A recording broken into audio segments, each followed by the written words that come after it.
So students, now I am going to teach you about the major peninsular rivers. So in our previous classes we have discussed about the drainage system. Okay, we have discussed about the major Himalayan rivers, their characteristics and all. So today we are going to start with the river systems of the peninsular drainage, that is the major peninsular rivers. As discussed earlier, the peninsular rivers, they have their origin in the peninsular plateau region. Okay, and these peninsular rivers, they are seasonal in nature. That means they does not have a continuous supply of water throughout the year. Okay, as because they are dependent only on the rainfall, so they have enough supply of water during the rainy season, and during the dry season, okay, the flow of the water even in the large river, it gets reduced. Okay, these peninsular rivers, the peninsular rivers can be classified into two broad categories on the basis of their discharge of water. Okay. The peninsular rivers, some of the peninsular rivers, they drain their water in the Arabian Sea, and they are known as the west flowing peninsular rivers. Some of the peninsular rivers, they drain their water in the Bay of Bengal, and they are known as the east flowing peninsular rivers. Okay, so here we are going to discuss about the major peninsular rivers which drains into the Bay of Bengal, as well as we will be discussing about the peninsular rivers which drain their water in the Arabian Sea. There are a large number of river systems in the peninsular drainage, and a brief account of the major peninsular river system is given below. Okay, so there are many large number of rivers, okay, which have their origin in the peninsular plateau region, but some of the most important peninsular rivers are the Mahanadi, the Godavari, the Krishna, the Kaveri and all. Let's see. The Mahanadi. The Mahanadi rises near Sihawa in Raipur district of Chhattisgarh and runs through Odisha to discharge its water in the Bay of Bengal. So from where does the river Mahanadi originates? It originates near Sihawa. Sihawa is the name of a place in the Raipur district of Chhattisgarh. So after originating in the district of Chhattisgarh, in the district of Raipur in the state of Chhattisgarh, it enters Odisha, and after flowing through the state of Odisha, it discharges water in the Bay of Bengal. Okay, that means it is flowing towards the east, so it is a east flowing peninsular river. The total length of the Mahanadi river is 851 kilometer. What is the total length of the river Mahanadi? 851 kilometer. And it has a total drainage basin of 1,42 square kilometer. Okay, the total size of the drainage basin is 1,42,000. Okay, 1,42,000 square kilometer. Some of the river, okay, some navigation is carried out on the lower course of this river. So basically in the lower course of this river Mahanadi, okay, navigation is mainly being carried out. Navigation means the river is mainly used for like the ships and all. Okay, 53% of the drainage basin of this river lies in Madhya Pradesh and Chhattisgarh, while 47% lies in Odisha. So 53% of the drainage basin of the river Mahanadi, it lies in Madhya Pradesh and Chhattisgarh, and only 47% lies in Odisha. Okay. The river Mahanadi causes flood every year. Okay, as well as in the Mahanadi river basin, okay, we can find the presence of the largest saltwater lake of our country, that is the Lake Chilika. Okay, the Lake Chilika, which is the largest saltwater lake of our country, can be found in this Mahanadi river basin. Okay. The next is the Godavari river. The Godavari is the largest peninsular river system. Okay, the Godavari is the largest peninsular river, as well as it is the longest peninsular river. Okay, it has a total length of 1,465 kilometer. So because of its long course and a large drainage basin, it is known as the Dakshin Ganga, or the Ganga of the South. Okay, it is known as Dakshin Ganga, or the Ganga of the South. The Godavari river, the Godavari river is the largest peninsular river system, and it is also called the Dakshin Ganga. It rises in the Nasik district of Maharashtra and discharges its water in the Bay of Bengal, and its tributaries run through the states of Maharashtra, Madhya Pradesh, Chhattisgarh, Odisha and Andhra Pradesh. Okay. So from where does the river Godavari originates? It originates from the Nasik district of Maharashtra, And where does it drain its water? It drains its water in the Bay of Bengal. So it is also a east flowing peninsular river. Okay, and its tributaries, okay, the tributaries of the river Godavari, it flows through the state of Maharashtra, through the state of Madhya Pradesh, Chhattisgarh, Odisha and Andhra Pradesh.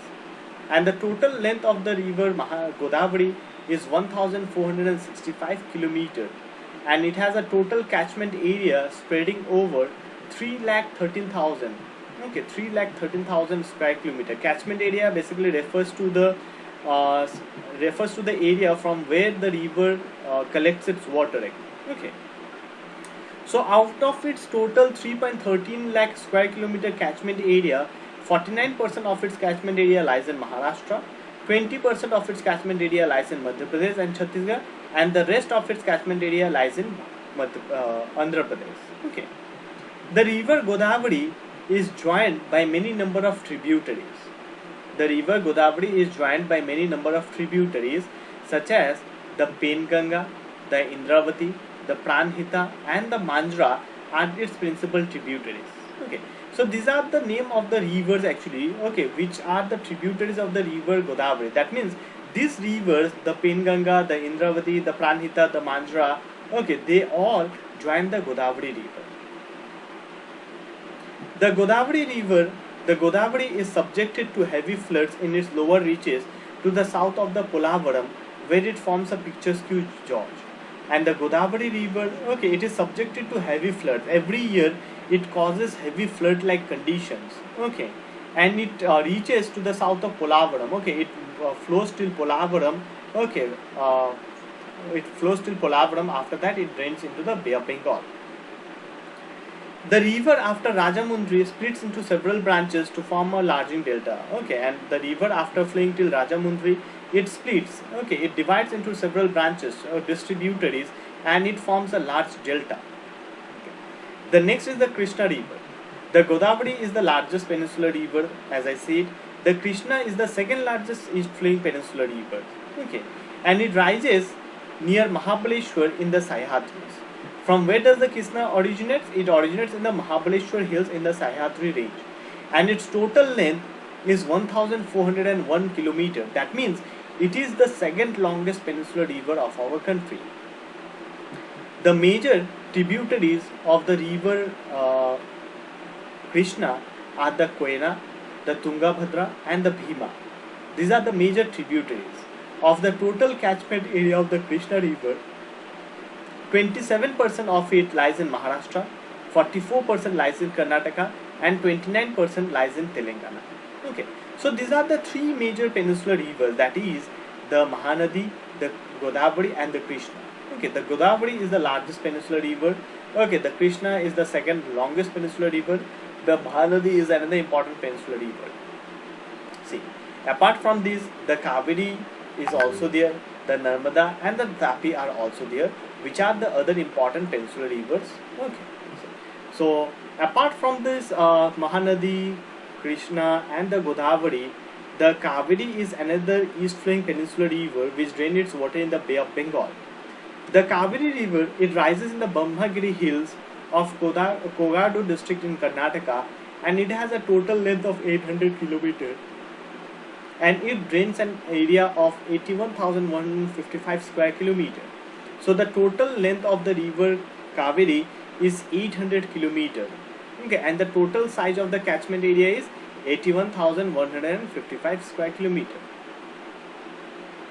Since the upper catchment area receives rainfall during the southwest monsoon season and the lower part during the northeast monsoon season during the winter, so the Kaveri river, it maintains a regular supply of water throughout the year.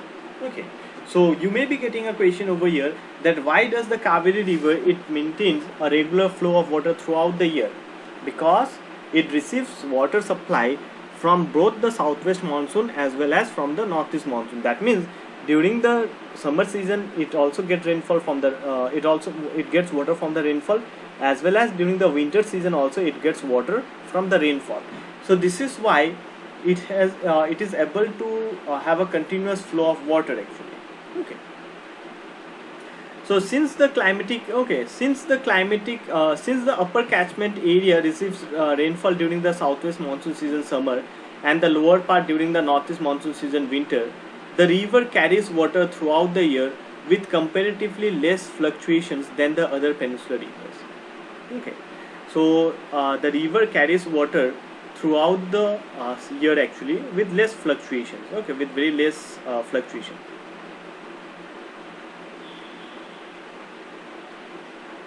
See, about 3% of the Kaveri basin falls in Kerala. So of the total basin area of the Kaveri river, 3% of the Kaveri basin it falls in Kerala, 41% of the Kaveri basin it falls in Karnataka, and 56% in Tamil Nadu. And its important tributaries are the Kabini, the Bhavani, and the Amravati. These are the major tributaries of the Kaveri river. So these four rivers which I have discussed just now, that is the Mahanadi, the Godavari, the Krishna, and the Kaveri, these are all the east flowing peninsular rivers. Okay, they flow towards the east and then they water in the Bay of Bengal. But apart from this, the Narmada and the Tapi are the major peninsular rivers, but they flow towards the west. They drain their water in the Arabian Sea. The Narmada River. The Narmada originates on the western flank of the Amarkantak Plateau at a height of about 1057 meters and flowing in a rift valley between the Satpura in the south and the Vindhyas range in the north. It forms a picturesque gorge in the Marble Rocks and Dhurandhar waterfall near Jabalpur. So the Narmada River, it originates near Amarkantak Plateau in the state of Maharashtra. Okay, it flows through a rift valley and it drains its water in the Arabian Sea. It has led to the formations of the waterfalls such as the Marble Rock Falls and the Dhurandhar waterfalls. Okay, and after flowing a distance of about 1312 km, it meets the Arabian Sea south of Bharuch, forming a broad 27 km long estuary. Okay, so from where does the river Narmada it enters the Arabian Sea? It enters the Arabian Sea from Bharuch. Okay, and it has led to the formation of a 27 km long estuary. And the total catchment area of the river Narmada is 98,796 square kilometer. Okay, and the most important thing about river Narmada is that the Sardar Sarovar Dam has been constructed on this river Narmada. Okay, the Sardar Sarovar Dam has been constructed on this river Narmada. Okay, and in order to conserve the water of the river Narmada, the government of Madhya Pradesh has launched a program. Okay, and the name of the program or the name of the project is the Namami Devi Narmade. So through this project, the government of Madhya Pradesh is trying, okay, to conserve the river Narmada actually. See, the Tapi is another important peninsular river which originates, okay, in the Betul district of Madhya Pradesh, okay, from the hills of Satpura hills. It has a total length of 724 km long. Okay, it has a total length of 724 km and it drains an area of 65,145 square kilometer. Okay. About 79% of its basin lies in Maharashtra and 15% lies in Madhya Pradesh and the remaining it lies in Gujarat. Okay, so the Tapi river, okay, it is flows parallel to the river Narmada, but it flows for a very shorter distance. Okay, whereas another important river of the Peninsular Plateau region is the Luni river. Okay, the Luni is the largest river system of the Rajasthan, okay, west of Aravallis. The Luni is the only important river of Rajasthan, okay, which originates in the west of Aravallis, and it originates near Pushkar in two branches, that is the Saraswati and the Sabarmati. Okay, so the Saraswati and the Sabarmati river, they join together at Govindgarh to form the Luni river, and from here the river comes out of the Aravallis and is known as Luni river. Okay, the Luni river, it flows towards the west till Telwara and then takes a southwest direction to join the run of Kutch, and the entire river system is ephemeral in nature. That means during the rainy season it has water, okay, and during the dry season there is no water available on this Luni river. Okay, so which is the largest river of the peninsula, largest river of the Rajasthan desert? The Luni river is the largest river of the Rajasthan desert.